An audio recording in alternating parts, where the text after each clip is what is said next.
and Aditi. Since you guys are here early, hi Sue, welcome. Hi. What attracted you about this topic? I'm not really sure. Oh That's dear. the best answer ever, Sue. Thank you. Honestly, I'm not exactly sure what you're going to talk about, but I'm actually sitting here with my son and my husband, and Oh, great. son graduated high school and is actually in a transition program and has been doing some stuff. And I wondered if there was anything of interest for him, in all of this. How excited is he here to be sitting here with you? How excited are you, Vincent? He doesn't even know what's happening. Oh, that's typical. Well, Vincent, let me ask you, Vincent, what are your favorite tools for helping you be independent? Or, like, I don't know you at all, Vincent, but what technology do you love to use for learning? In what way? What helps To you? help you with reading, writing, executive function, studying, anything. Technology. Yeah, what technology? Like I don't know. My computer, my phone. yeah, like what specifically? You still use Grammarly a lot? Grammarly. Yeah. Grammarly is one thing he uses. Yeah. Excellent. Can you imagine? I mean, Grammarly is what everybody needs, right? Yeah. You Yeah. accidentally, you're typing away and you have a typo and you don't catch it, or it's just Grammarly is excellent. Yeah, we like Grammarly. Yeah, I think we like Grammarly. Awesome. Is there any other tool that you use? Like, I was just wondering if there are other things that we're not aware of that he could use, we hope so. We hope that you'll find this informative. The first part one is going to focus in on some reading and writing tools that can help promote independence. And then the second session is focusing in on tools for executive function skills, Okay. for Like time management, organization, productivity, that sort of thing. Yeah, well, that might be interesting. Yeah, because Vincent's taking 2 college classes next semester. So Awesome. Very Yeah. cool. Excellent. Yeah. I find that a lot of high school and college kids know how to use technology for their own, leisure. They know Snapchat and Instagram, but they get a little lost when it comes to using technology to help them to be independent and for learning. yeah. So that's especially who we. Well, I will say this for Vincent, he is way better at it than I am. So so half the time he's teaching me, he's grabbing my phone and like helping me figure out how to use an app. Right. Yeah. Vincent, what kind of phone do you have? I have an Android phone. He has an Android. Okay. Not really good with technology. Yeah. But what? He's also good with technology, he said. Yeah, that's great. Okay. So you Awesome. can teach us stuff. Feel free to share what you Exactly. use and what works for you. Yep. Yep. This is a great session. I mean, I'm really looking forward to it. Because also I'm very tech unsavvy, but my son is much more savvy than I am. So We're going to find things you do, Sue, and you're going to be like, wait a second, I'm techier than I thought I was. I'm I don't know about credit. that. Come on. There's going to be a moment you're going to be like, I know how to do that. I've seen that. What do you think, Vincent? You think I'm going to have that moment? Yeah, I think you're going to have that moment. I feel like it.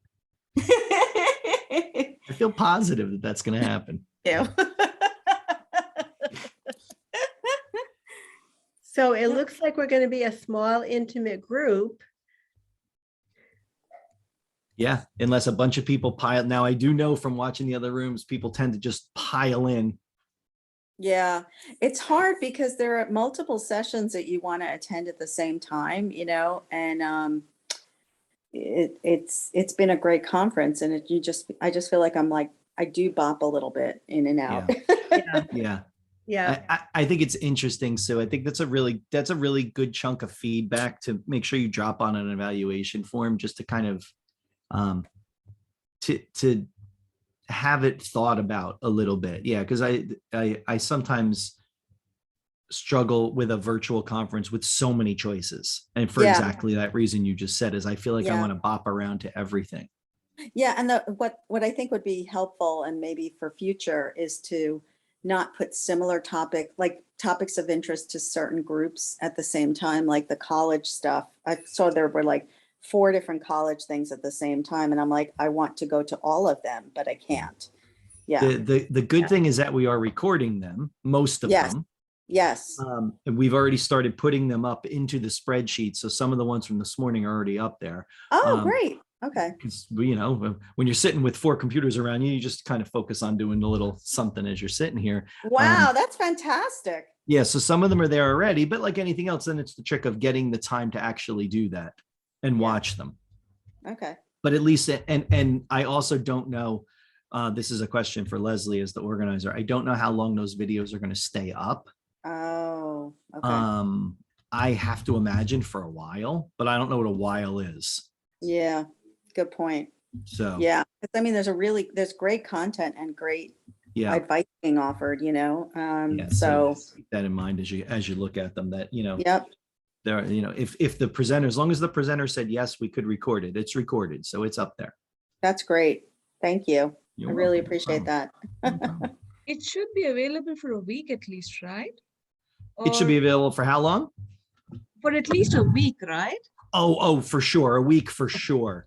But if you were to ask me, is it going to be available for longer than a month? I don't know. Okay, no. I'll go through them before that. Good. Excellent. Well, then, yeah, a week for sure. Thank you so much. Yeah, you're welcome. That's a good question. It's a good qualifier of that for sure. All right, Karen, should we jump in? I realize we're already Let's do it, Mike. after 1. All right. Hi, everybody. Welcome.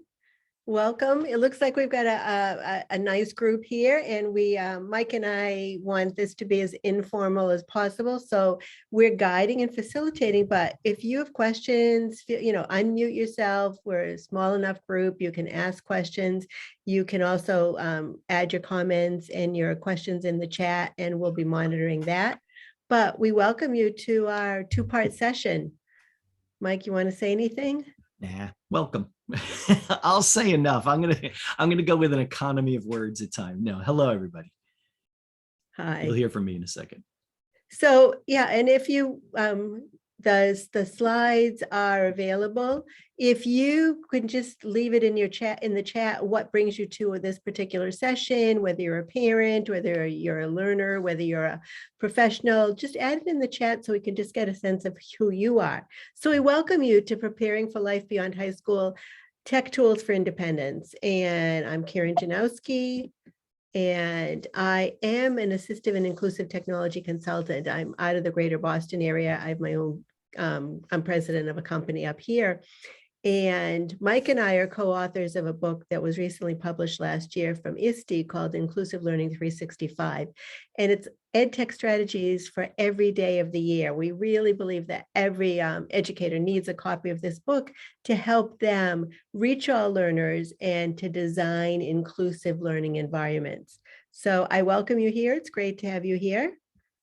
It is great. And there's my slide. Hello, everybody. I'm going to wear multiple hats during this conversation.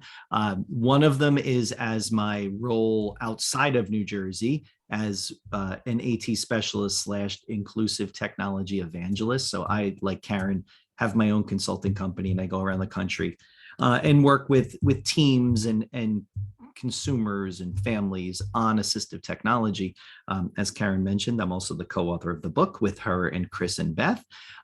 In my role here in New Jersey, I am the director of our statewide Assistive Technology Act project. That is ATAC, and you hear Leslie say it in the beginning, and you'll see it all over the place. We are charged with making sure people across New Jersey get access to information about assistive technology. And Karen, did you see I dumped in a couple slides? Just There you go. Thanks. Sorry. I have to do it. It somehow validates my position throughout the day. We do several things. These are free services to people across New Jersey. If you're not with us in New Jersey, I'm sorry. If you're not here with us, you have an act in your state that does the same thing. And I'll put the link in the chat where you can find your states.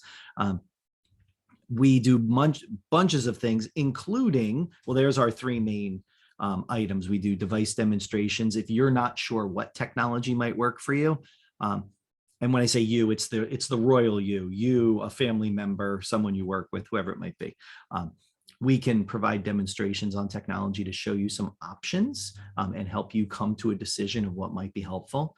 We have a loan program that you can borrow equipment to try it for several weeks before you purchase it to make sure it's right. And then finally, we have a reuse program. So if you have equipment that you would like to get back into the community for others, we can collect that equipment and then funnel it back into the community once it's been repaired and refurbished. The other slide there is some of our training things that are coming up. Two quick plugs. We're doing a statewide assistive technology conference. The past 2 years, it's been virtual. Now it's going back to in person sometime in September. And we're also doing a pod training. If you're not familiar, pod is the pragmatic organization of dynamic display. So it's a communication strategy to help someone with communication. We're going to do that sometime in December. That's a 2-day event. We don't have the dates locked in yet. So really that code right there simply takes you to a form to put your name down. And as soon as we get the dates, we will push them out to everybody with some registration info. And then finally, and then we can talk about our subject. This I'm really excited about. It's this idea of continued learning. And I think, we're talking to Sue in the beginning and Aditi when she popped in, this idea of finding more information and learning more. Our state AT Act has partnered with the Assistive Technology Industry Association because they have a full online virtual learning center where you can find topics on anything related to technology and you can pay to watch recorded webinars on it. Well, our center has purchased a statewide subscription. So anyone in New Jersey can watch anything in the Learning Center for free. And that happens throughout the whole year. There is no time. Well, there's a time limit. It's October 1st because that's when it stops unless we re-up. But you have all year to do that. If you fill out the form, in that link right there, that's that other QR code. It also lives on our website. You can get a coupon code and you can put anything in your cart as you move through their learning center and you put the code in and it's like magic. It comes down to 0 and you get to watch those things for free. So definitely use that because we want to find ways to get people the information they're looking for about AT. So thank you for that. And those are all my plugs. Now we can start talking, Karen. All right, let's get busy. So if you would like access to this presentation for following along with us now, as well as access to it once this ends, type it in. It's bit.ly/techbeyond, and it is case sensitive. The other way to access it is just to use the QR code, and it will take you right to this live presentation so that you'll have access to it for as long afterwards as you would like. So it's bit.ly/Tech Beyond. The T and the B are uppercase. I put that in the chat as well, so you can just click on it right from the chat. I also put the link in for our notes page where I put a bunch of resources into the notes page that's attached to the session grid for today. So it looks like we have a lot of parents and a lot of parent professionals too in the group. Michelle is an OT and a parent of a high schooler. Jamie is a parent. She's a literacy coach. She has 2 children with disabilities. Mary, she works with students as a case manager. Kim is parent and professional. So this is great. Adita is a parent of a 10th grader with 504 accommodations. So thank you so much. We really hope that you find this of value. And our first session, part 1, is really focusing on supports and accommodations for independent learning skills. And what we would like is, our hope is that you will learn at least one new strategy from this day. We don't want you to be overwhelmed, but really focusing on identifying one new strategy that you had never considered before or that you're thinking about in a new way. So first of all, Mike. Yeah, that was my reminder to encourage people to be involved in the conversation. I think anytime that Karen or I take this trip down sharing ideas and strategies and tools, we're not going to talk about everything, but there might be things that you use to do the same thing that we would love to learn about as well. So make sure you share it. We all have something to give here today. And so I'm hoping that you're comfortable enough to jump in either the chat or, Karen hasn't really said it yet, but maybe she has, but I'll say it. You can turn on your mic and you can turn on your camera. It doesn't matter. It's fine. we can handle it. I'm still the host of the room. I can manage it also. But yeah, please join the conversation because there's so many creative uses for technology that people find that we'd love to hear more about that as we go. And like Karen said, don't feel overwhelmed by this. Remember, it is recorded. You have all the links for everything. So you'll be able to get back to all of this later. To join us at another time and maybe pause us and then go off on a little journey and explore. So to start with, there's so many built-in accessibility features into our readily available devices. And that's probably a great starting place. Think about the tools that you use daily or that your children or your students use daily. What accessibility features are you already using to help them access text or help them to better demonstrate what they know? Put it in the chat. What are you already using? Because there's so much that is readily available. It's all ubiquitous. We used to pay big money for a lot of these features, and now they're just free and built into our devices. Yeah. And if you read out loud on Microsoft on Chrome, absolutely. Thanks, Awesome. Aditi. Yeah. What other things are you already using? And speech to text, absolutely. Jamie, do you remember the days? I remember the days back in the 1990s when speech recognition, Dragon Naturally Speaking, cost $20,000 between the computer, the software, and the training. Yes, right. It came with a person, like it actually had a person show up at your place and work you through the training, which was always really interesting. Yes. Yeah. And now it's completely free. It's built into everything. It's built into our smartphones. It's built into our computers. And so this is great. People are using speech to text, read and write, snap and read, co-writer, learning ally. Awesome. One of the things we want to make sure that you know about is, whoops. Sorry, all those pictures are linked, Karen. Everything I is should have linked. warned you. Yeah, everything is linked, so it will take you. So that's really helpful too. So you'll find out all about the accessibility features built into each one of these vendors. So one of the things, somebody already even mentioned it. Michelle mentioned Read and Write for Google. This is a free option that is for the Chrome browser with Google Docs. And I just want to make sure for some of you, this might be a completely new option. So I've got my Google Doc open. What I did is I have my Read and Write for Google Chrome extension. It's right here. And what this does is it has a lot of really wonderful features, including annotation tools. This is the premium version, which is free for teachers. A lot of students are able to get it for free through their high schools. But it has a text-to-speech feature built in here. And so that you can hear the highlighting, that the text is read to you. I actually should have here. Let's just import some text. I'll actually use my voice typing. Awesome. I also like to demonstrate the use of voice typing, which can be very effective for many students, period. It is built into Google Docs under the Tools menu, period, new line. Then when we are done, we can use text-to-speech to ensure that there was excellent accuracy, period. So now what I can do is use my text-to-speech feature in the Read and Write for Google toolbar. And I'd also like to demonstrate the use of voice typing, which can be very effective for many students.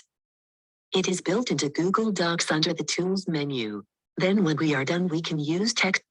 So you can see actually the voice typing recognition was quite accurate. And this is something that I do often recommend. Are any of you using voice typing when you're composing documents or creating text besides on your phone? So voice typing is built right into the tools. It's one of the features built right into Google Docs. It's readily available. Right. I think that's a great point. Is we're actually seeing Karen now kind of smash two tools together, because if you're just using Google Docs, that voice typing is always there. If you're using Microsoft Word, that voice typing feature, that speech feature is always there for dictation. And of course, in our phones and our tablets, it is there as well. A perfect example of one of those ubiquitous features that is everywhere. Absolutely. Yeah, go So- ahead, Jamie. I see your hand. Go ahead. Just a quick question. If I was to play a YouTube video and go to the tools bar and then whatever that speech dictation or whatever it was, would it pick up the YouTube video? The Transcribe recording? it. Yes, yes. That is a great smashing of tools. How about a solid maybe? Okay. I really, and because there's a lot of variables there, Jamie. It's this idea of what's happening on the video, how Right. clear is the person's voice on the video, is there Okay. background noise in the video, Okay. and how your computer recognizes that. I think you might get Pretty close. pretty close. That's about as far as I'm willing to say. Pretty close. You know Okay. what's another tool? And now here we go. I love this. We're going to do these a lot of. Karen and I had this conversation earlier today. It's like, let's just go with it. We'll take a lot of road trips on the side here. There is a tool called Otter AI, which is a free and a pay tool also, which Okay. allows you to upload audio into it, and then it will transcribe it. Okay. So And that will Jamie, do a pretty good job. Jamie, let me ask you a question. Why are Yeah, you that's a good interested question. in learning about having access to that feature? What is motivating you? Yeah, because a lot of times as a literacy coach, I listen to presentations and I want to use the information that the people are talking about. And so if I am always finding myself stopping and then rewinding and listening to what they're saying and typing it. And instead, if it's able to be transcribed onto a Google Doc, then I can take it and make it, my own. But the words Okay. are right there, as opposed to me stopping, rewinding. What did they just say?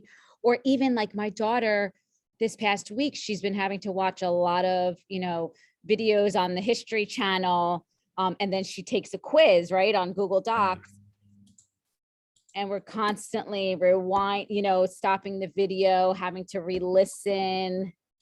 So Jamie, a couple things. First of all, Yeah. if there's closed caption involved, you can have access to that closed captioning. And That's what I was just about to say, yeah. that's another thing too, so that you don't have to stop and listen. The second thing is her teachers. I mean, your daughter is not unusual.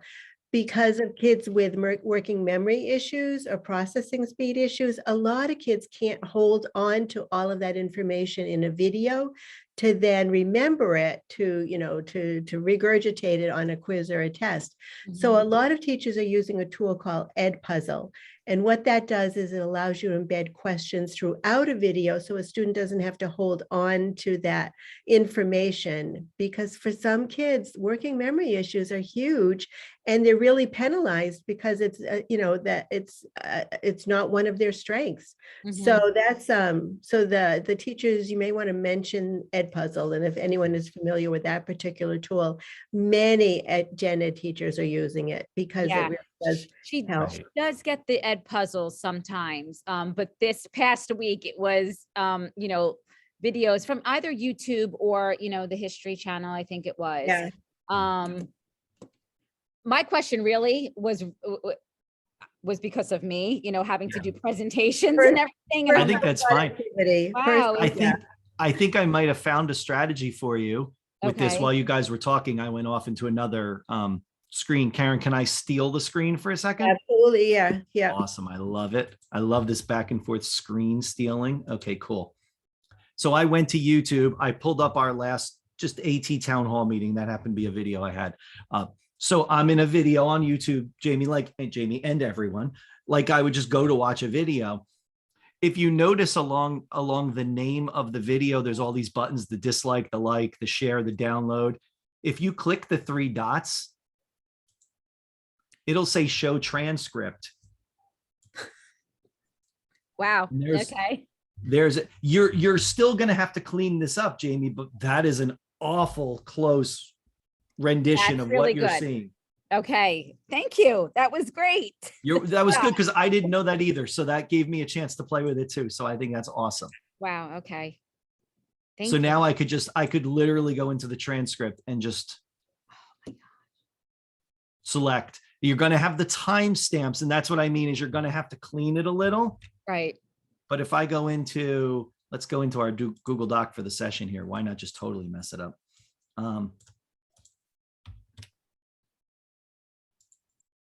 Oh, it's coming. It's taking a minute. And my computer's really thinking about it. Oh, my computer's mad. I have there it is. And then I'd have to clean it up. But it pulled an image out. That's why it's having a struggle. But there's all the text of that, Jamie. It is going to be a lot of cleaning up. That's okay. So what I might say is try it both ways. Try it this way, and then try it with the speech to text and see, because speech to text will give you the opposite. It'll give you one giant paragraph with no breaks. Yes. It'll just keep writing. Okay. So that might be an interesting approach that, okay, Karen, you can take it back. Okay. Oh, this is fun. Thanks. I'm learning stuff too. This is great. Yeah. Mike, you have to show me too how you keep the images off on the side. Oh, I know. Do you just have this shrunk? Oh, I'll have to do that. Okay. Anyway, so Immersive Reader. Some of you are more using Microsoft products. And in that case, what you need to know about is a feature that's built into the Microsoft Word. So here's my text. I just added some text into the document. If I go into the view icon, the view tab, I get this new feature called Immersive Reader. And what it does is it now changes the white space. I mean, we can have all kinds of different configurations that can make it easier to read, but it also now we can listen to it in the same way as we did. Bookshare makes reading easier. People with dyslexia, blindness, So you can see you've got a lot of text preferences. You can make the text smaller, larger. Some people like the white text on black, you've got color choices. You can increase the spacing. This is what it would more normally look like, but you have some options. You can also change the font. And this is also down here, the voice settings. You can also adjust the speed. You have a male or a female voice. And if you ever work with students who are multilingual learners, another thing that's really nice is you can easily convert to over 85 different languages. And let's say you're working with somebody who speaks Spanish. It quickly, choose a language. Let me find, we'll do Mexican Spanish, and we'll do it for the whole document.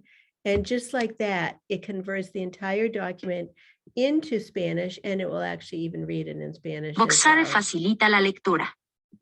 Las personas con dislexia, ceguera, parálisis.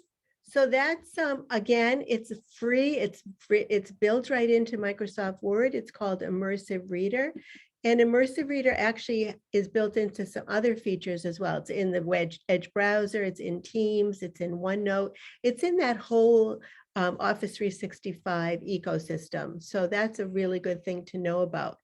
It's also, there is a Chrome extension that you can use for the Chrome browser, but Mike, you've used this a little bit. I'm reluctant to because, well. Why are you reluctant, Karen? I'm reluctant to because they didn't partner with Microsoft, right? They did not. I agree. That would be my concern. I just stole the screen, everybody, by the way. I'll show it to you in Chrome. It is an unofficial supported, it's an unofficial extension. So Microsoft does not support this. The fear is if Microsoft updates Immersive Reader at some point, will this stop working? And it has potential to stop working. But until that, here I am in the Chrome browser. I've just highlighted some text. I'm going to right click on it. And then one of my choices says, help me read this. And then it converts that highlighted text to exactly the same thing we just saw in the Microsoft products. All the same features that Karen just showed. all the same abilities to speak things out loud with the settings. So it is the same tool, but you're accessing it through the web in an unofficial way. And I'm going to guess that that's Karen's biggest concern. Yeah. Yeah. But still, in the meantime, it's great to know about, and it's, Yeah. we want to make sure that if this is a tool that you need beyond high school, that these are some free options that you can explore and know about. I think it's a good way to look at it, Karen. And the other thing too, not that this guarantees future success, but that extension has been out now for years and has not stopped working. Yeah. And Immersive Reader has been updated since then. So that gives me some hope that maybe it will continue to work. But again, a different free way to get that. The link is embedded. If you're interested in it, you just click on this page and it'll take you to the Chrome extension so you can download it. Sorry, Karen, I should have warned you about that because I just do that all the time. I'm just like, let me put all the links in there so we have them. Absolutely. So another thing, is anyone familiar with, sometimes you just need on the fly conversion of text so that No it's edges visible. So that it is actually, like you can use it right away to listen to text read to you. And so what I'm going to do is show you Seeing AI, an option, and I have to switch it to my iPad. And here we go. So I want to show you this, if this might be something that is new for you. So I've got my iPad using the Top Seeing left AI, corner not visible. and so what? No actually- edges visible. So what I'm going to do. Hold steady. Processing. So it automatically took the picture and it didn't get a great picture. So let's try that one again. Let's do, It actually did pretty well. here we go. Bottom left corner not visible. Hold steady. Processing. So I didn't even click it to take a picture of it. Yeah, that And was so better. there's the text. And what we can do now, and again, think about this on the fly. What it did is it instantly took a picture of the text, converted it using optical character recognition, and now I can listen to it read to Key me. questions to consider when planning lessons. Key questions. Think about how learners will engage with the lesson. So it instantly, on the fly, if you get stuck, you need to listen to something read to you, it instantly took that picture. It can also, it has some other features as well, but I just wanted to make sure that you know about a tool like this, that when you need something on the fly, you can convert, you can make the font larger. And again, research has shown that students who struggle with reading actually improve their reading fluency when the text is enlarged and there's more white space. You can also, you have some options too. You could share it as an image, share it as a text, and bring it into another document as well. So just another thing to know about that is readily available. Yeah. Michelle And commented in the chat about she loves how much better OCR is these days. And it is. I mean, it's really, when you think about how these tools have evolved, again, like our example of speech recognition before, OCR used to be software that you had to buy that was hundreds and hundreds of dollars. And now it just lives in a free app on your phone, and it will just provide that level of support. And I love these ideas. These kinds of tools are my favorite tools to show people because they didn't cost you anything, but the power they can give you for independence is just earth-shaking. That it gives you those different levels of support. They're amazing tools. I love these tools. yeah, and Mike and I both agree that everyone really needs to know about this. What we discover is maybe in school, maybe in, kids aren't likely to use it as much, but I always say it's my responsibility to show you what's possible, and then you can use it, especially when you're out in the community. And or when you don't have somebody else to help you access the text. Yeah. There's also, and it's important to remind people, Karen, that and I know you hear this from students as they're transitioning out into the community for that next stage of their life. And they say things like, well, this is great. I'll never have to read again because I'm out of school. And I'm thinking, oh no. I mean, you just think about how much text we interact with every day. Right. If that's your barrier, that you need a tool for independence. Yeah, absolutely. And I know that reminds me of a comment that my dyslexic son, who's now 32, said when he graduated from high school. He said, I will never read another book. And fortunately, he's using all of these text-to-speech tools, and he's become so independent and gained so much through the use of technology. So if we have any questions about reading, please drop them in the chat or feel free to unmute yourself. Otherwise, we can move on and talk about some free writing options that can help you as you transition to life beyond high school, because if you're in college, you will need to be doing some writing. Any questions about text-to-speech, read aloud strategies before we move on to writing? Karen, you're still sharing your iPad even though you turned it off. Thank you. You're welcome. Thought I was sharing my I know. I realized you were talking about the next thing, and I was like, wait a second, that's a big giant black box there. yeah, that's that's what better. I was showing. There we go. That's better. So thank you. Welcome. So modeling failure all the time. Love it. So when we think about writing, we really have to start with that whole pre-writing brainstorming process. And for many kids who struggle with the writing process, just even beginning can be a challenge. And we'll talk a little bit about some strategies in the executive function session as well.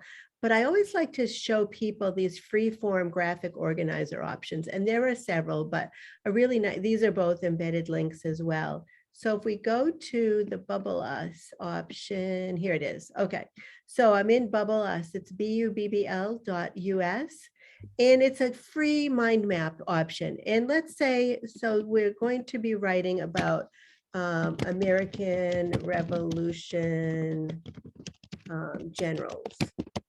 And actually, you know what, let's just figure, I don't even know how many generals there are. So we're going to do something about American Revolution.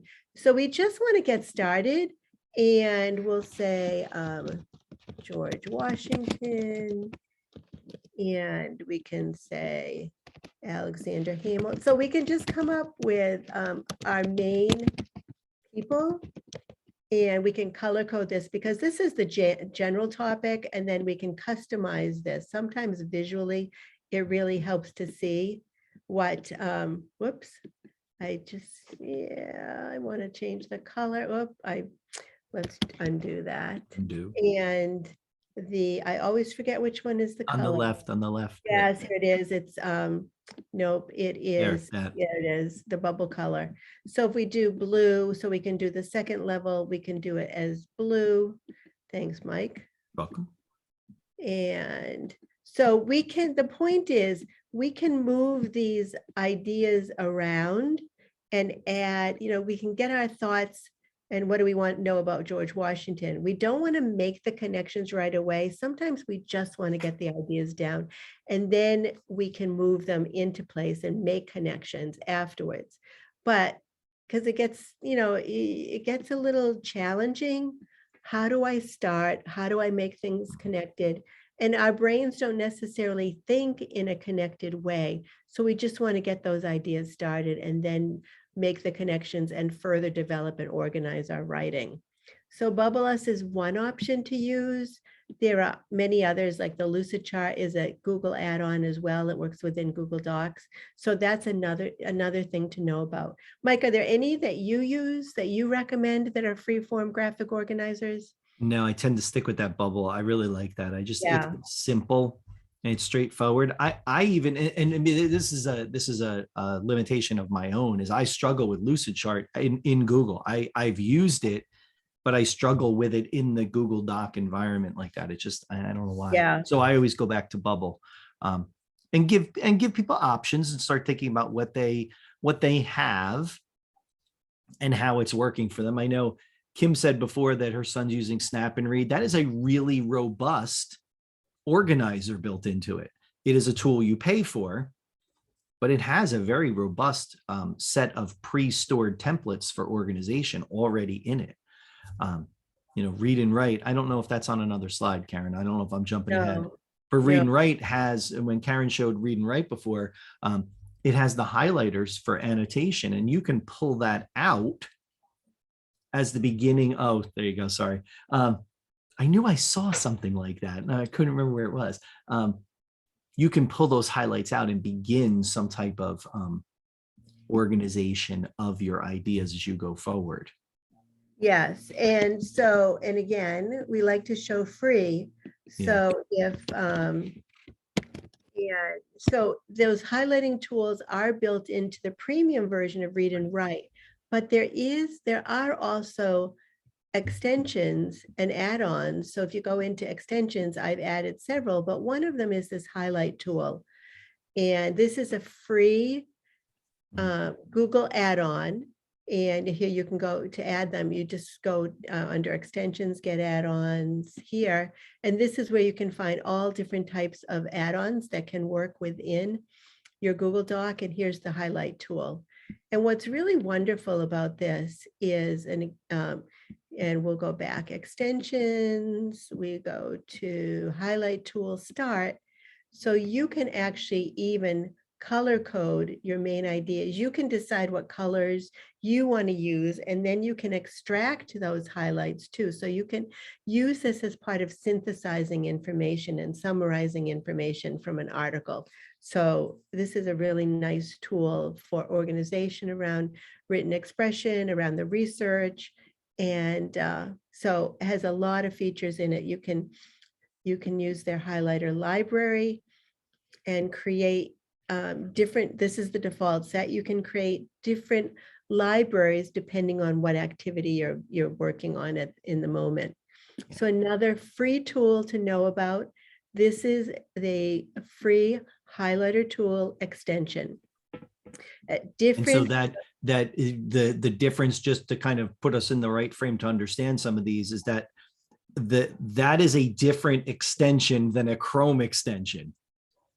That is a Google Docs add-on that only works in Google Docs. That version of it only works there. So you install it in Google Docs. So in order to annotate and highlight, if you were on a website, you would have to copy the text and paste it into a doc in order to move through it, because that's an add-on. And it's interesting, they're starting to blend these words a little, they being Google, in these extensions and add-ons, and it starts to add some complexity of, where would I find this thing? I installed it, where did it go? How do I get to it? And so just recognizing when we talk about add-ons, they end up in the tool you installed them in Google Docs. And we'll be learning about another option that you can use to annotate online articles as well. We'll be looking at that, so we're not just limited to annotating within Google Docs, which is a really good point that you made. Thanks, Mike. So the Writing Mentor, here's another add-on. You might have noticed it in my list of Google Doc extensions. There's a Writing Mentor add-on in Google Docs. And some, once maybe you've started the pre-writing process, but now we've got to get to the drafting part of it, the composition part. And I'll go back into my Google Doc, go into my extensions, and one of them at the bottom, because it's alphabetical order, is called Writing Mentor, another free add-on. And I'll hit start, and it takes me through the process of generating text. So they have a little tutorial guide. Here's Sam, let's get started. You can watch the tutorial. So I just want to take you quickly through it. You can write a longer assignment. We'll just do paragraph writing. And I just want you to see, again, some of you are coaches, so you can generate your own prompt. You can change it. You can click and start with your own typing, whatever you want. And it takes you step by step. It even has a timer to get you started. It even has the change mode. Do you want to try extended writing? They have a lot of categories. If maybe you're composing text around an argumentative, composition, informational, and narrative, and it takes you step by step through the process. So it's another free option to know about. And is anyone using anything like this already, or do you have another option that you are recommending when it comes to written expression? Because that can be an incredible roadblock for our learners. How do you get started? Where do I begin? Yeah. So this kind of structured, scaffolded support can be really helpful.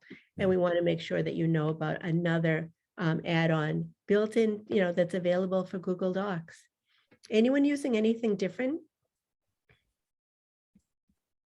So, and again, as part of the drafting process, we want to think in terms of dictation. There's dictation in Microsoft Word. There's voice typing in Google Docs.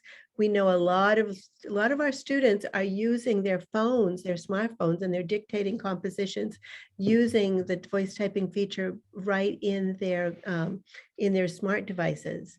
These are great strategies to use. Grammarly, we talked about earlier. Grammarly is an incredible editing and grammar tool that has saved my life many times when I quickly dashed off an email or a Google Doc, and I use Grammarly to help me revise and edit my work because it finds the errors. I hope everyone here, even for your own personal productivity, you need to know about Grammarly. The other option too is, again, in Google Docs. So let's get out of this. In Google Docs, we can do a whole session just on this tool on the right. So have you noticed this toolbar on the right side of your Google Doc? And have you ever tried clicking on any of these icons? The first one is the calendar, but the second one is something called Google Keep. And here I have pinned an editing checklist. There's a couple of editing checklists that students can use that can help them when it comes time to edit and revise their work. It's right there on the side. And a great strategy to work on the editing process. And many teachers will create the editing checklist and then they'll share it with their students so that it will be pinned at the top and it's readily available.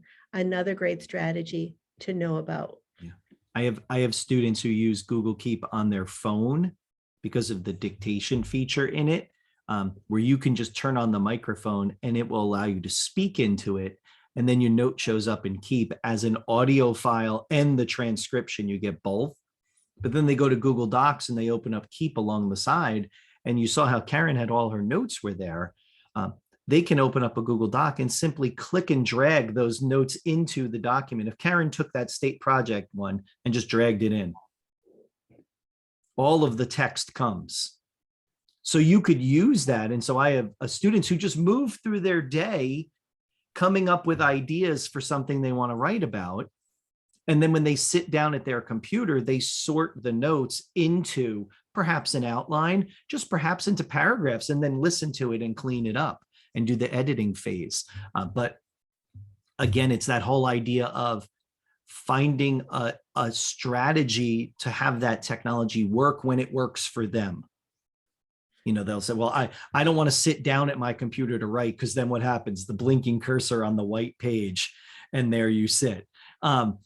But instead, if I'm holding my phone and I'm just walking around, and I've watched some of the students I support do this in school, where they'll just stop in the hallway and they have like a moment and you see them talking to their phone and then they keep moving. And then when we connect later, I realized they were dictating into Google Keep, so they had notes to themselves. And great little strategy for that. Yeah, excellent strategy for, and again, we have an ethical responsibility to show students what's possible, and they'll help we want to help them develop their own technology toolkit for what works best for them. So that's another great strategy. Right. And Kim, I did see your question in the chat. I was waiting for Karen to see if we got to this point, but I know it's almost at 1:45, so I'll throw it out. Kim asks, any recommendations for typing programs for high school students? And I don't have one. Karen, do you? So it used to be that we had typing practice every day for 45 minutes and we learned how to keyboard. nowadays, it's just not fit into the schedule. I mean, if you feel compelled to teach keyboarding, my recommendation would be, as an occupational therapist, to do it over the summer when there's no other academic demands. And there are like there's typing tutors, and there are different typing programs. But again, what does keyboarding navigation look like? We can swipe on our phones. We can use our voice. What does it, I mean, how essential is touch typing nowadays? I would ask everybody in the audience, how many of you are touch typists, are able to keyboard without looking at the keys? I am not. I will answer for everyone. I am not. I do not do that. I am a 2-finger and I fly through the keyboard. And I also, I think that to get to Karen's point, we need to encourage people to use their best mode to get information in. If you want to write on your phone with your thumbs on the little keyboard and that works for you, great. That works for me too. Would I want to do that? I remember watching my daughter in high school write 3-page essays on her phone, and I could just feel my eyes bleeding from having to watch that. It just felt so uncomfortable. And ask her, what are you doing? And, oh, I'm writing an essay. And it was just all thumbs. And I'm thinking, well, we have nothing but computers in this house. Do you want a computer? No, I'm just going to do it on my phone. Yeah. And that's the strategy that worked. So again, find what works. And I always look at that end product. I think very OT-ish in that sense of just doing what is the final product and how do I get there? How do I give somebody the most functional way to get there? And I think it also matters how motivated is the learner to learn how to touch type.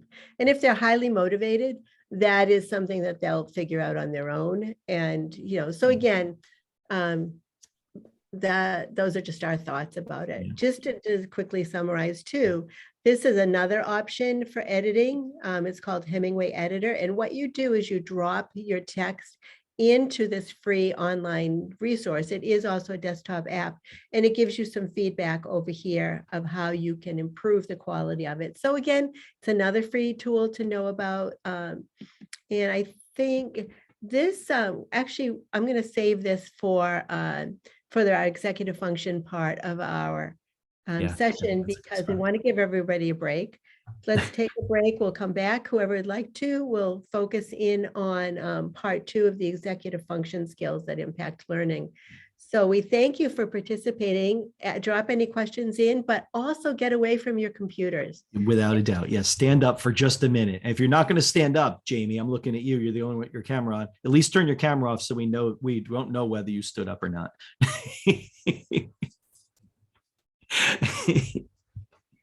So, and Mike, Karen. Mike, what? I don't know how to do this. How to do what? You have your chat and your gallery link anchored on the side of your desktop screen. I don't know how to do that. Oh, like I got out of full screen view. When you're presenting on your screen, you can't do that. You can't anchor it. It's only when you're a view. Like, look, if I'll share my screen. So now you're seeing my screen. Go up to the top of your screen and hit the view and exit full screen. And then open participants and chat, and it should fall into the side. It should. Hopefully it does. Did it or no? No, here, let me share my screen and walk me through it, because I don't know if it'll let you do it while you're sharing your screen. Like when I'm sharing my screen, those things are not pinned anymore. I see. Like right now, I don't see the participant list right now and the chat. All I see is the people's cameras, because that's what was active right now. Oh, so see, what I see now with you sharing your screen is your window on one side and the gallery on the other side. So the gallery is not obstructing the screen at all. Oh, really? That might be your view. Because that's not my view right now. My view is I have the full screen because I'm sharing, and I have the floating participant box right now. Where is your floating participant box? It's over in the side of my Google Doc there. Oh, it is there? Can It you is check? there. So if I went to another screen, it would be in the way. Oh, okay, because you know how I'm always moving it out of the way? Yeah, so I would have to, yeah, you'd see me starting to move it around. Yeah. Oh, because see, I don't see it on your screen. Okay. All Yeah. right, that's just weird how Zoom Yeah, it's does weird. that. In a way, it's better to not be the screen sharer, I always think, because then I can adjust. So show me with your cursor where the gallery view is. It's right here along, it's in the Oh, margin of my Google Doc right now. Yep, I don't see it there. But I Okay. don't even have the chat open right now or the participants. Like right now, because I'm sharing my screen, I'll open all those and now they're open, but I have the participants' videos in this box right here. I have the participant list open in a little box right here. And then Okay, the so chat see, open in a little box right I here. don't see any of that. Yeah, Okay. so you don't see those. Yeah. All right, I just thought, I mean, all these years I've been using Zoom and it was a feature I didn't know. Yeah. Okay. And then the other day, it's so interesting. The other day I was doing a training and they made me use Google Meet. Yeah. And I didn't like that because I was presenting from it and I couldn't see any of them anymore. Right. Like when you present and you share your screen, they all disappear. And I couldn't Uh-huh. see the chat or the people. So I had to actually log in with another computer as a participant so I could see everything. Oh, interesting. Okay. Yeah, that's one of my big dislikes of Google Meet is that the minute you become the sharer of your screen, you lose everything. Yeah, yeah. All right. So that's why I had once I was sharing the screen, I only had a single whoever was talking Yeah. that was the only view. Oh, But okay. Here, I'm going to take a picture of it and I'll show you the picture in the screen. When I'm not sharing my screen, I set it up. Oh, geez, wait a second. I set it up this way. I could text it to you, but here, I'll just do it this way. Let me get rid of my background so it doesn't block everything. So see how I have the pictures on this side. So when you were sharing your screen, it was here. yeah. But then the participant list was here and the chat was here. And they Oh. were all pinned together so that I could. Interesting. So it does look like it's pinned. It is pinned, but it's because I'm a participant and I've come out of the full screen view. Okay. See, it's so annoying when you're the host and the gallery view, all the icons, the people icons they get in the way of your. It becomes, yeah, you start to lose real estate and yeah, you definitely do. yeah, Okay, it becomes. good. All right. I thought there was something that I was missing once I saw your screen. No. And of course Adita, I'm sorry. Aditi, I'm sorry. You can stay here. You don't have to log back in. I'm sorry. I just saw your question in the chat. In all of my switching of the screen, I just saw your question. Yes, stay right here. Or if you log out, you can log back in. It's the same link. You'll just pop right back into the same room. And that was the other thing too. When I unplugged my iPad, it showed my regular desktop and I didn't even know that it was still. Oh, that it wasn't even, yeah. I was like, all right, maybe she's just getting to a point. No. And I'm like, wait a No, second. I feel like we're moving into slides and we're still. Yeah, seeing no, I black. didn't get that. It stopped. Yeah, it didn't because say I that did- it stopped. And it Yeah. technically didn't stop sharing, even though you unplugged your. Exactly. Yeah, that's weird too, because that you was good to unplugged know. it.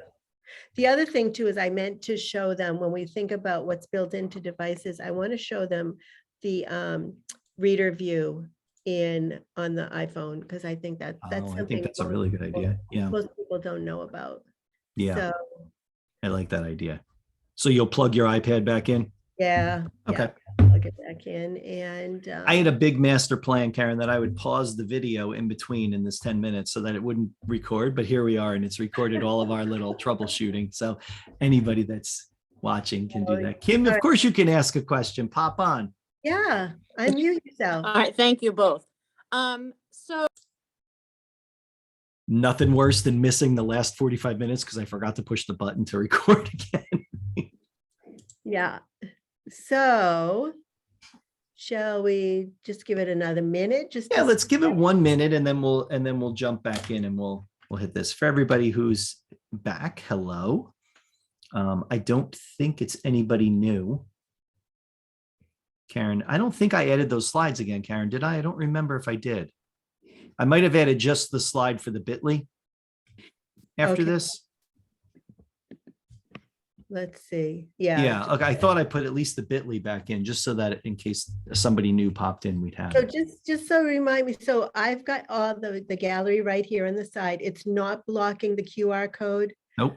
Oh, that is so good to know. Nope. But you know what happens though, Karen, and I have seen, and so everybody else, sorry, we're just tech solving things here. If your computer is running slow, what I've found sometimes is somebody whose computer is overtaxed at that moment, it will put a black box on the screen wherever your boxes are on your page. Yeah, yeah. But right now, not. We don't see anything. Okay. It's perfect. All right. All right, everybody, we're back. Hopefully you got away from your computer. And now we're focusing in on some technology tips for executive function. And so again, we want to keep it. Here's the access to the presentation. Here's the QR code. It's bit.ly/techbeyond. It's case sensitive, but it does look like people who are here were also here during our first session as well. And we welcome you back. So again, keep it simple. We want you to hopefully learn at least one new strategy and not to be overwhelmed. It's all about the strategies that can help our learners be more successful. So again, share your tools and strategies in the chat. We welcome your participation. We're a small enough group. Feel free to unmute yourself. You can add questions, add comments, add thoughts. Please also, just feel free to unmute yourself and just talk. Yeah. We love to collaborate and facilitate. So when we think about executive function skills, it's all about building strategic competence. Just yesterday, I was at an IEP meeting and it was a middle school student, but this middle school student is so painfully aware of her need for accommodations and her need for the technology that she absolutely does not want to use it. And she's failing.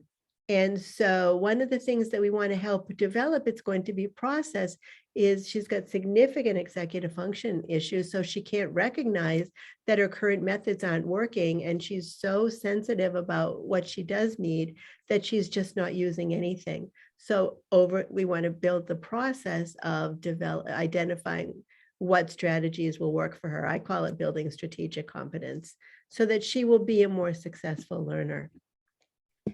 So when we think about that, the work by Dawson and Guare is really outstanding. They've written Smart but Scattered. They've written a number of different executive function books. One of the things that they've done too is they've devised an executive function skills questionnaire that is self-administered. And so there's 36 questions and it allows a student to identify where their strengths are with executive function skills and where their areas to strengthen. And I have, is anyone using that currently in your work with students? It might be something that, yeah, Mike, you are, but. Yeah, because I love it. I think it's great. So we did an autocrat. And so this now, when the students are answering the questions, what it does is it compiles it into the different categories. So you can see for this top one, the lowest scores show, you rate, the lowest scores show that that's an area to strengthen, and the highest scores, goal-directed persistence, show that that's a strength. So for this particular student, first student, their big issues that they self-identified were working memory and sustained attention. And getting started was high, as was goal-directed persistence. So that's interesting because that seems to be a little bit of a contradiction. But anyway, so this is what it looks like when we use the responses to help guide the decisions and the recommendations that we make. So, and if you're not quite sure how Karen got all that data right there like that on that spreadsheet, she converted the questionnaire to a Google form. And then the Google form exported out. No, that's okay, Karen. Because I'm like, because I've got to imagine people like, well, how did that first thing become that second thing? Yeah. Yeah, so she put all of the information into a Google form, which then compiles into a spreadsheet. Yes, There it here it is. Thanks, thanks, Mike. You're welcome. No problem. So I was with you. I just wanted. You're scoring it on a scale of 1 to 7, strongly disagree, strongly agree. And so I did convert everything into a Google form. And then the students, they can do it. I can email them the form and they don't need anyone else around them, and then they can complete it on their own. Yeah. Thanks, Mike. You're welcome. So where are we? Let's close out some of these windows. Did I close them? Oh, I think this is great, Karen. I think you closed the slides. I sure did. I feel like you did. I did. I got a little close the tab happy. Oh, huh. Did you Okay. go to the slides from something else? All right, let's all stare at the slides at the closed tabs for a second. All right, let's go. There you into- go. All right. We'll just go into recent. And While Karen's doing that, if you're not using Google Forms to do these kinds of things for you, to compile data and track things, oh, you're missing such a powerful way to increase your own productivity.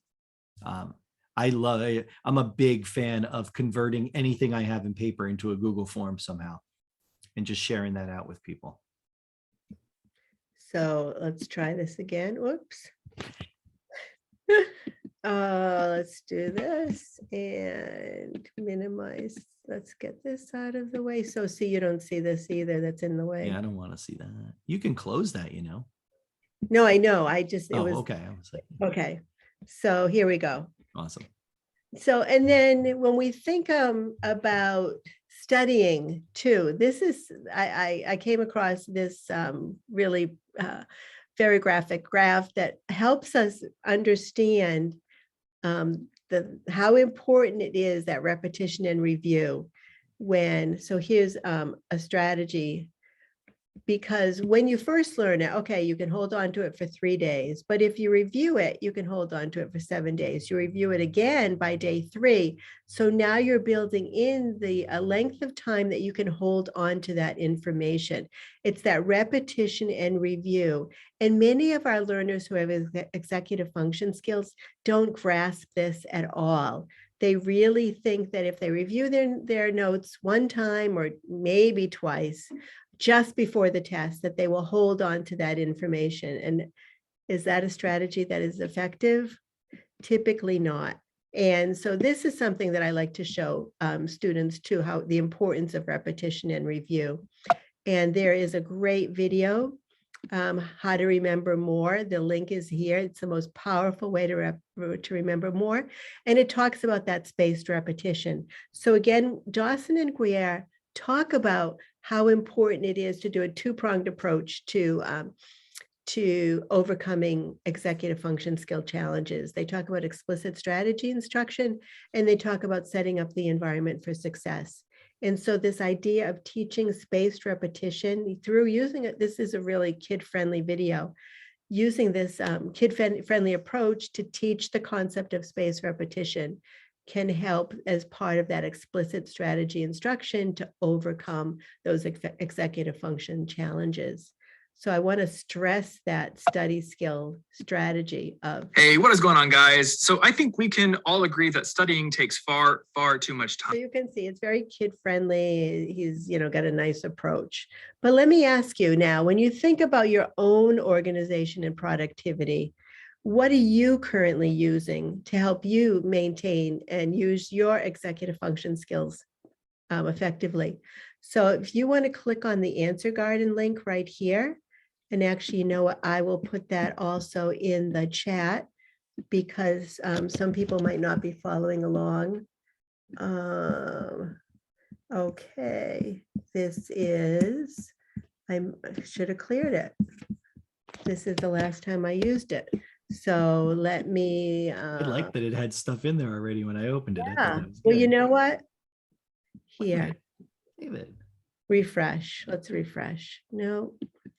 Oh, good. People are adding to this. Yeah. So let's see what you all are using. What are you using for organization and productivity? It's funny, when I first pulled it up earlier today, it was blank. So Google Keep, Google Calendar, tasks, to-do lists, planners, Google Calendar, so we're all using different tools that work for us. And what we want to do is make sure that our learners are familiar with these options so that they can identify the tools that work best for them and while they're creating their own technology toolkit. Anyone want to add anything? You can add it in the chat as well. I'm just frantically typing things in off my phone. My low tech to high tech things over here. Yeah. So, and again, it's personal preference, but if we aren't demonstrating the options to our learners, what good is that? Yeah. So the big things are use what's readily available. Like Jamie just pointed out in the chat. Hey Siri, set a reminder. Absolutely, Jamie. Thank you so much, because that's a sneak peek to the features that we're going to be talking about. Jamie, do you use it all the time? Anyone else? I mean, constantly using Hey Siri, remind me to, or Hey Siri, add to calendar all the time. It's my frontal lobe. So that's really great. I mean, and again, so these are the things that are readily available: the calendar functions, color coding things, using Siri to add to calendar. Is your experience? I'm sorry, Karen. I did not know you can say, hey Siri, add to calendar, but what calendar does it get added to? Does it get added? It's going to add it to that calendar that's native to the phone. It's going to add it to your iCalendar. Okay. Thank you. You use a Google Calendar? Yes. Yeah. That becomes a trick. You know what? A little, maybe some fun for the weekend, Jamie, of something to explore. Look at the website, If This Then That. So it's ifttt.com. If This Then That, ifttt.com. They do a lot of these. You create an account and it creates these little like bridge apps that allow things to talk to each other. Because I have the same issue, is that I have an Amazon Alexa in my kitchen that if I tell it to add something to my calendar, it wants to put it in some, I don't know, some random calendar that I don't use. I made a connection through If This Then That. So anything that goes in that random calendar automatically posts in my Google Calendar also. Oh, that's great. Okay. So it made that little bridge between those two things that don't talk to each other. Okay. Thank you. You're welcome. Thanks for the question. Yeah, good question. Yeah, absolutely. So the calendar functions, using the camera, how many times, just take a picture of something that you need to remember. And, you can draw on it, you can write on it. There's just so many options. The clock features, sometimes this can be, hey Siri, set alarm for 7 o'clock tomorrow morning. Oh, she's listening to me right now. Or hey, your alarm is set for 7 a.m. tomorrow. Nothing funnier than knowing Karen's phone's going to ring at 7 o'clock tomorrow morning because on a Saturday. Hey Siri, cancel alarm. So, and then, setting timers. Hey Siri, set timer for 25 minutes. We do things like that all the time. But one of the things I'm not sure all of you realize with the Hey Siri, and I'll do it on the next, the reminders function. Hey Siri, remind me to.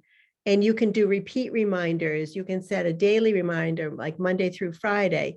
But the other thing too is you can say, hey Siri, remind me when I get home to work on my science homework. Or hey Siri, remind me when I get to Costco to buy eggs, milk, and chicken salad. And then when I get to Costco, that reminder will pop up. So these are things that in my experience, Mike, is your experience any different? I don't find that students know about it. And I also find that a lot of adults don't know about it. So we can use these for our own personal productivity, but also it's, we want to make sure that our students know about them as well. Yeah. I think this is one of those great examples of just taking an inventory of what already lives in your phone. People are so quick to jump to an app store to get a calendar, to get an app reminder, get all of these different things without ever really looking at what they had. And could you use that? And I'm a huge believer, and Karen knows this, of use the things you have until you can't use those things. Use them until they don't have enough features to support you anymore, and then go look for something. Because the power of these tools, I always tell this story, Karen's probably heard it 1,000 times, that when my son, who's now 27, was in high school getting ready to graduate, he had said to me, I'm thinking about getting a calendar for my phone so I can keep track of my life now that I'm out of school. And he's like, can you tell me a good calendar? And I said, yeah, use the one that's in your phone. No, mine doesn't have a calendar in it. I said, of course it has a calendar in it. And we ended up betting $5 whether he had a calendar or not. And I won $5 from my son, and that's fine. I took the $5 too. But it's a great example of just not even knowing all of the things you even have access to. We could have spent 2 hours just opening our phone and just going through things in our phones at this point. There's so many things it could do for us, like these great examples Karen's giving. And that reminds me too of something that I meant to show during the first session, something that's readily available. And so, and again, this is a strategy that I don't find many students know about. So what I'm going to do is show you something that's built in to your Safari browser. And I'm going to open up Safari. And I've got an article selected. And waiting for it to load in. I had it all selected. But one of the things when we think about productivity, many times, oh, isn't this interesting that it won't open? Yeah, that is interesting, right? Yes, here. Let's try. All right. Well, actually, I wanted this particular article. All right, well, we'll do this one then. So, although this is, okay, this is good. Let me see. So when we want to read an article, and sometimes there's just so many visual distractions and it gets overwhelming. Now, if you've noticed this AA up at the top in the URL address bar, I'm going to touch it and watch what happens. We've got this new option that says Show Reader. So if I click on Show Reader, do you notice what just happened? All of the visual distractions disappeared and it became much easier to read. And that for personal productivity and managing distractions can be a very effective feature. And it's built right into your iPad or your iPhone. It's the reader view. Now, the next thing too that you can do is you can select text. And I'm just going to select a paragraph. And once you have it set up, you see how one of the options says speak. So I can also listen to access to education is where dedicated educators who are focused on ensuring that every student has equitable access. So for some students that you might think, oh, that's too fast. For other students, it's too slow. It's all about setting it up for the right speed for that particular student. But it's important to share that these kinds of features are readily available in our devices that are in our pockets. By default, Apple turns off the accessibility setting of speak. So if you go into settings and accessibility and you go to spoken content, so this is by default, this is all turned off. So we're going to turn on speak selection. We're going to turn on speak screen. We're going to turn on highlight content. And the other thing too is I have downloaded some higher quality voices. So I have Ava as my default voice, but you can check out some of those as well. So again, if you want to learn more about how to do that, there are video tutorials that can take you right through it as well. And this is also, go ahead, Mike. If you move back up the slides, selected content. I'm sorry. To where we shared that slide for the built-in accessibility, you can click on the Apple logo and it'll take you to their accessibility page, which has videos and how-tos of how to get all of these things turned on. Is anyone already using the speaks feature built into the iPhone or the iPad as well as the reader view? Anyone using that already? Is that new to you? And those are great features. And I know we're talking a lot about the iDevices, but your Android devices will have similar features as well. The ability to read text off the screen. and in some ways change the view. Maybe not exactly like the iPhone, but you can do that also through the built-in features. Yeah, Aditi, that's your kids already know that. That's awesome. Awesome. And Kim, new to you. Yeah, it's Awesome. it's not it's strange how Apple by default turns off the speak selection feature, but they do. Yeah. And so again, we want to ensure that everybody knows that that's something that's possible. I always say, Karen, that one time I run into Tim Cook, that's going to be my opening statement to him. Yeah. So I don't know that that'll ever happen, but I got that ready to go just in case. Like, how Yeah. come that is not on automatically on my phone? Right, exactly. Yeah, and it's always been that way, Mike, right I from the know. start of the phone. Yeah. And they keep adding new features, but they keep even adding new features to the speak selection tool, but they don't make turn it it on. available So let's talk a bit about time management, because this is an issue that we see a lot for our learners managing time. And I think it's important to recognize that time management really is composed of so many different components. First of all, the ability to tell time, to tell the time estimation, the passage of time, time awareness, and then task initiation is part of that time management, and also persisting with that goal to be, we call it GDP, goal-directed persistence.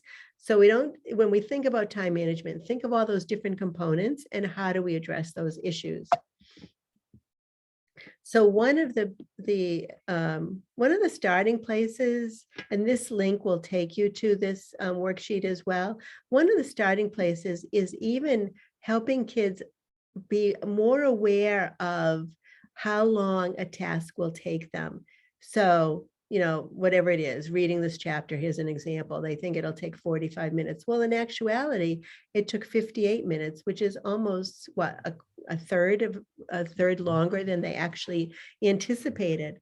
So if something is going to take you, if all these tasks are going to take you a third longer, it's going to be very difficult to manage your time effectively. So being more aware of how much time actually, the difference between the estimate and the actual is a starting place for instruction. And remember, when we talk about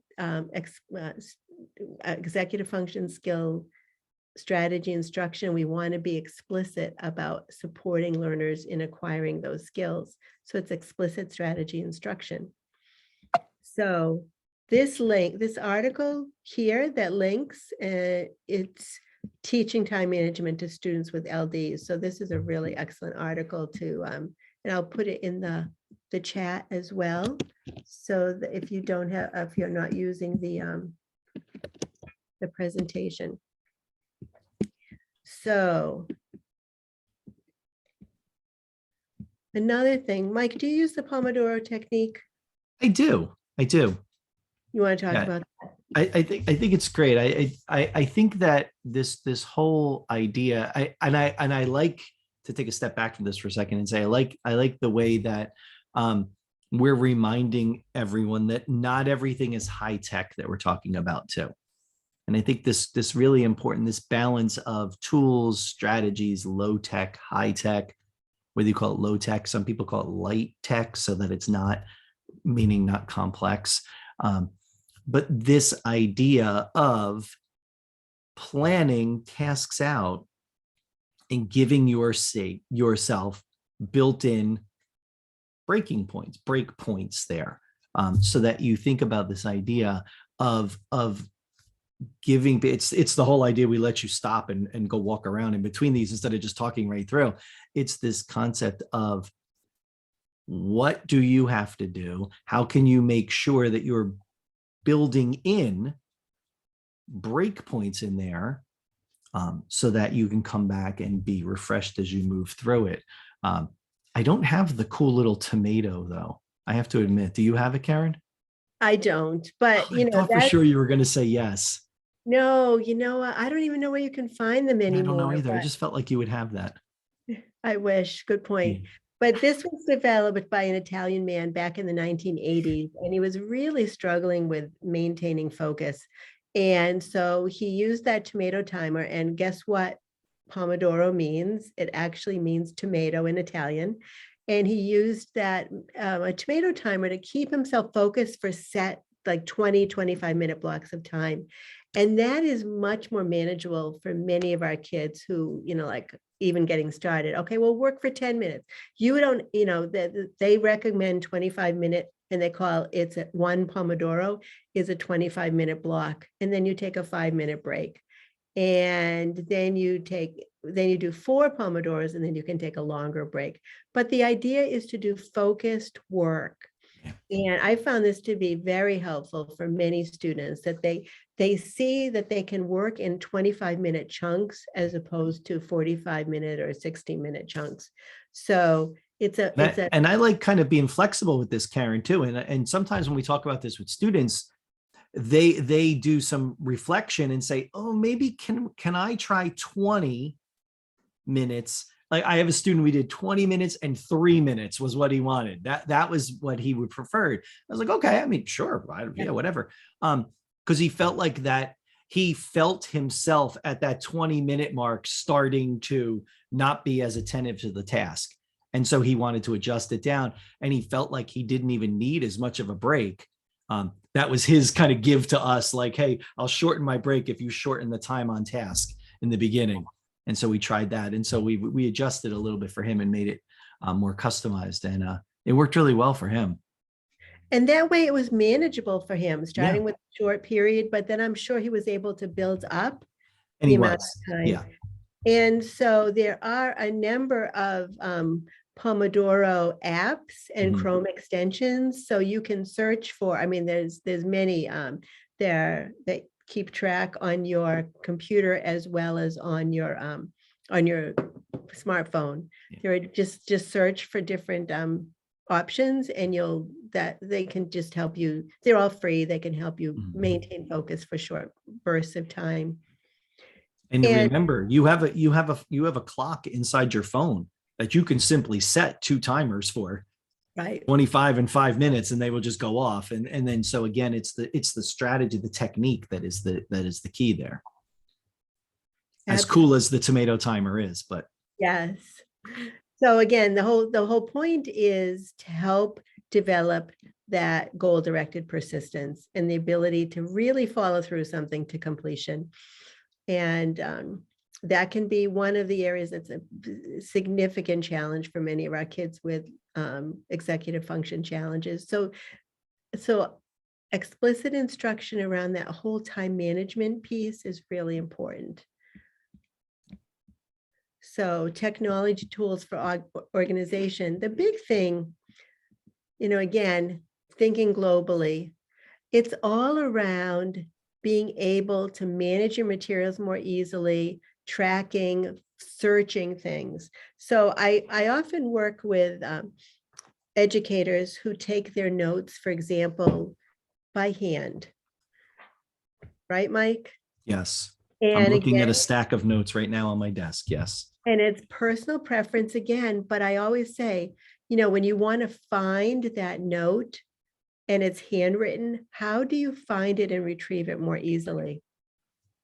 When you have it organized using technology, there are searchable options that save you time, and you can retrieve the information more readily. And again, I would ask those in our audience, what are you currently using? How do you keep yourself organized? How do you retrieve that information? Who would like to share? Post-it note. Now, and again, with Post-it notes, do we take pictures of them so that then they can be searchable as well? Yeah. Well, it's so funny, Karen, because, when we've had this conversation too, this idea of how your environment sometimes impacts the way you do things. And if you would have asked me, what's your strategy before the pandemic, I would have said, I put all my notes in Google Keep from my phone, so I have access to them anywhere. Then they're searchable, they're color coded, and they can be tracked, like Karen was mentioning. And then in the pandemic, I got to a point where I didn't leave my little tech cocoon right here. And I found that I started to write more lists on paper. And now that I'm leaving the office again, I realize that I need to reinitiate that other strategy so that it becomes usable. Because I was just out of my office for the past 2 days. And so any of the notes on my desk I didn't have because they were on my desk. Yeah. And that's what Aditi and Kim are both using. They're, Post-it notes, throwing notes everywhere. And then it does become more difficult to retrieve that information. But Sue is saying she takes screenshots, she uses apps, she uses calendars, the reminders. She sends herself emails with tasks to be accomplished with a searchable title. Excellent. Sue, you and I are now best friends because that's what I do all day long. I email myself things.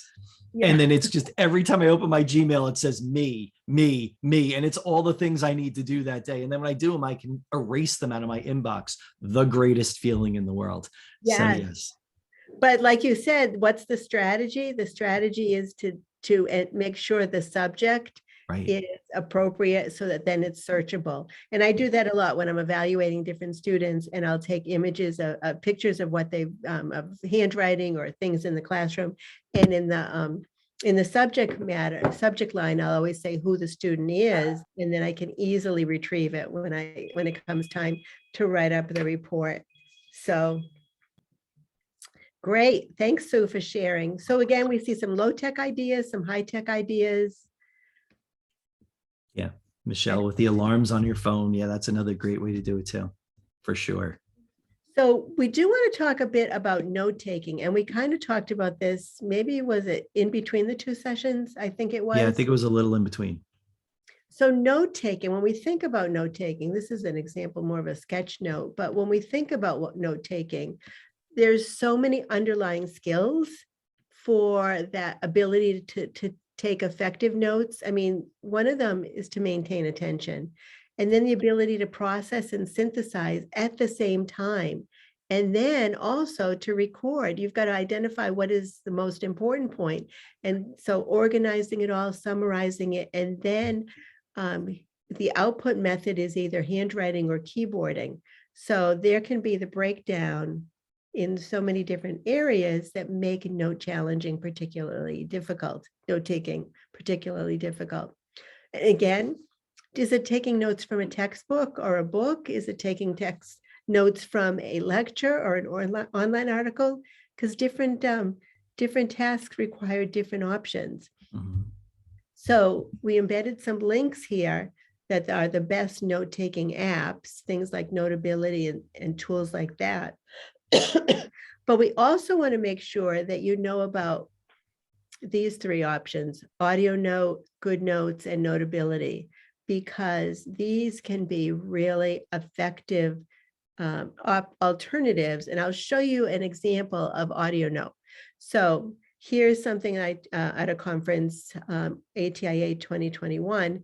So what I did is I turned on my recording feature here, and I started taking notes. And you can see at different points, like here at 3 minutes and 18 seconds into the lecture, there was a kitchen analogy. So, and I took that as, oh, I want to hear that again. So what I can do is when I have the app open on my phone or my iPad, it's a tablet app or an iPhone app, it will take me to exactly what was being said when I typed out the word kitchen analogy.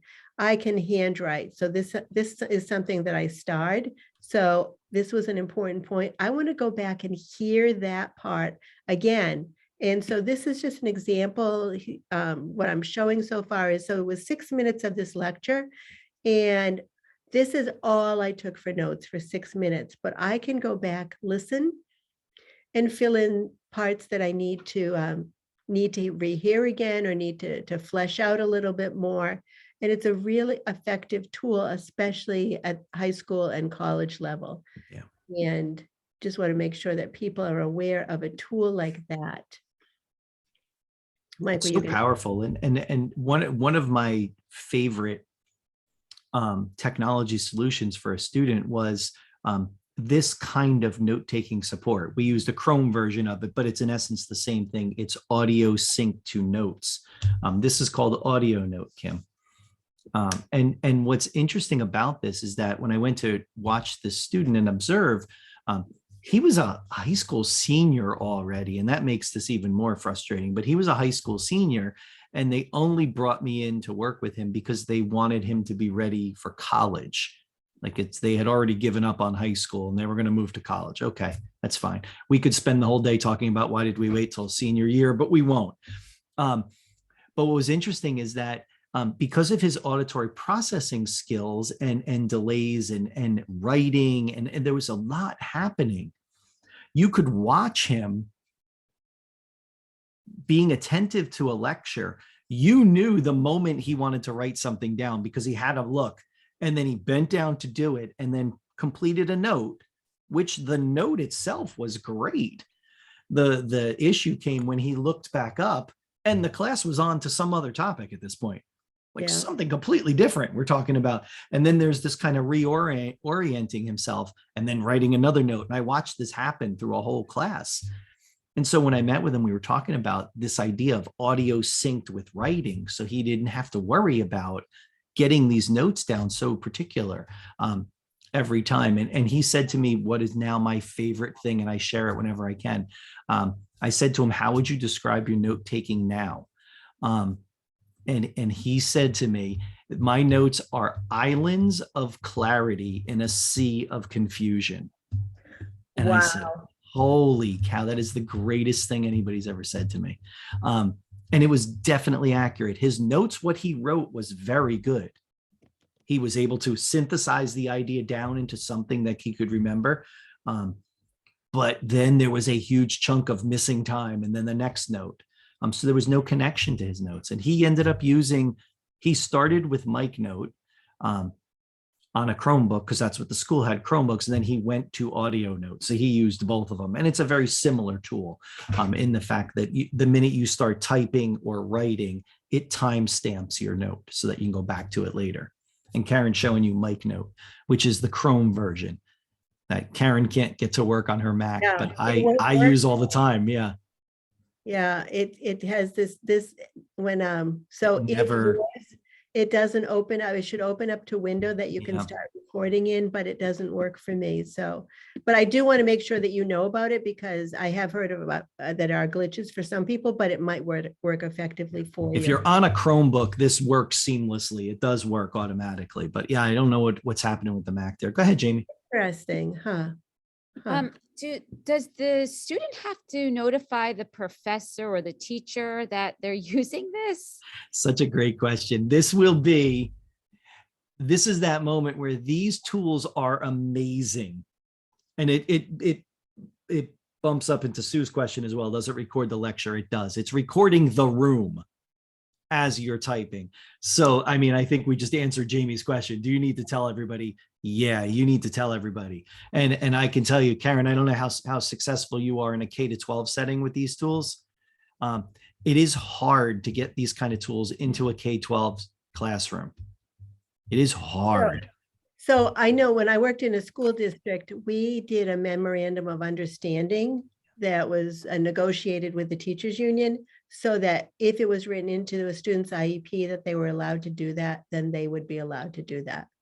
And so they did just have to put up a sign outside the classroom just to know, that just a little sign that said, recording for educational purposes may occur. So they were able to get around it that way. And I know when I was in college, we just used tape recorders and it was obvious so that you put them at the front of the room. But this way, it is something that I would suggest that you inform people that they're being recorded, that the lecture is being recorded. But it's really a necessary tool for many of our learners who have that working memory and processing speed issue. Yeah. And I think, we see in the chat, whether it's an IEP, a student with an IEP or a 504, I think the core issue for educators is the same as I don't want you recording the class. And I get that, but if this is an accommodation that will provide support to someone who otherwise will not get it, we need to look for these kinds of ways to be flexible, like Karen just said, is have it written in so there's an understanding. Have it posted, so there's an understanding.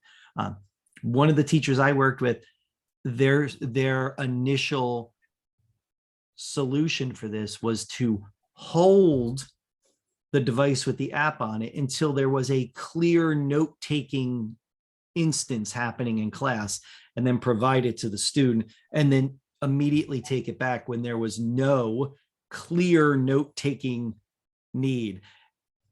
Okay, that was a good getting it into the class. And then we quickly followed that up with, wouldn't you think there's other times in the class that the student might want to take notes? And then, so then we broadened that a little bit, but it was a gradual release of control for this individual. And they did come around, and actually in one of those positive moments became one of our best champions for this as a support. Because they saw the end result for this student who no longer needed to have an aide that just sat next to them all day just to write notes. There was no interaction. This person was just transcribing and sitting next to them. And the student took better notes, was better prepared going forward. And they documented that through the work that was done, through artifacts of the work that was done in the test they took. So it certainly helped, but it was a bit of a process. Now, sorry, go ahead. Go ahead. Yeah, Jamie. At the college level, this would be something then that you would get approved through the Disability Services Center, I guess? Yeah, I would think that'd be a good first step, is that going to the disability services and making a statement that I need this as a support, and then getting that documented somewhere. Okay. I think at a college level, you'll still run into these same issues. It's interesting because I teach at a college, and I remember a student came in really upset in the very first class and said, I need this tool, and I know it's not written down from disability services. Please let me use it. And it was this tool. And I laughed and I said, you are in the right class. You can use whatever you want, and I don't need any documentation. You use what works for you. But we did have a conversation with her about, I had a conversation like, okay, that's fine in my class. I don't know if that's going to be fine in someone else's. So let's get this down in the process that needs to happen for school. And then you go into the workplace, and it's kind of the same idea, Jamie, is that, if I'm in a meeting and I want to record it, I'm going to let everybody else know I'm recording it. And then I might say at points, or someone will ask, can we turn the recording off? Okay. If we're going to say something that we don't want recorded, turn it off, and then we turn it right back on, and using that. So I think there's, strategies of how you kind of infuse this tool into your environments, whatever those might be. Yeah. Thank you. Yeah, you're welcome. I think the point too, that it's all about empowering a student for success and independence, because like Mike said, in the past, they would assign a note taker in the back of the room, or sitting next to the student. And what is that teaching a learner? What is that teaching a student? So let's help empower them for success in building their own technology toolkit for life beyond high school. Yeah, for sure. So yeah, I mean, there are the LiveScribe smart pens, there is the carbon copy pen. And again, the LiveScribe syncs the ink to the audio, but it's in different iterations right now. And I know that I think they're coming out with a new version. It's changed a lot since initially. And you do need to it's Bluetooth enabled right now, but I think the audio note is in the mic note are options to really consider. Yeah. So we're close to the end. I just want to mention really quickly annotation within online articles. So we talked about highlighting the highlighting add-on tool in Google Docs, but what do you do when you are doing research around a particular topic? And I know I use Diigo. I don't know about you, Mike, but I don't use it as much anymore, but I do. Diigo is a social bookmarking tool, but one of the things that's really tremendous about it is I can pull up anything that I have bookmarked and annotated. So you can see here, this particular online article using the developmental writing scale for writing assessment. I added it to my Diigo a day ago, And I have 2 annotations within it. And these annotations are showing up right within my Diigo library. I don't even have to go to the article itself. But if I want to go to the article, what I will find is, as it's loading in, and you can see this is my Diigo Chrome extension again, and I want to read and annotate, it will show the annotations that I did. So I don't have to reread the entire article. I can just return to the most significant parts of the article that I wanted to remember. And let me just show you how it works. So let's say I want to highlight this particular sentence. This little toolbar comes up, and now I have 4 color choices. So I can color code my annotations. I can also add a note, and it can be private, or I can social bookmark. So again, this can be a very effective tool when it comes to research skills.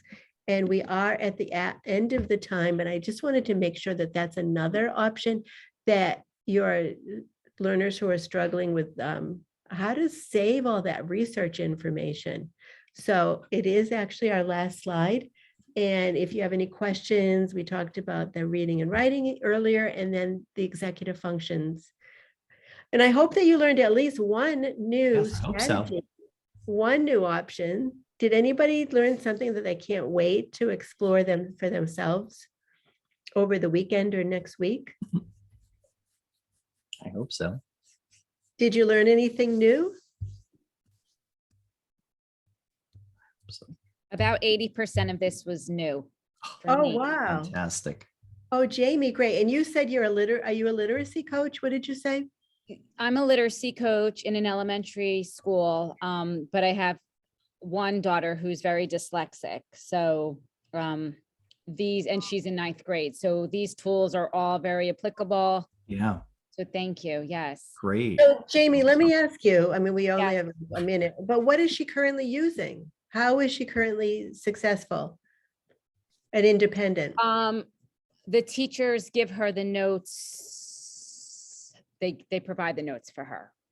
So sometimes it's beforehand and they leave some blank and she adds to it, or sometimes it's just, here are the notes. Mhm.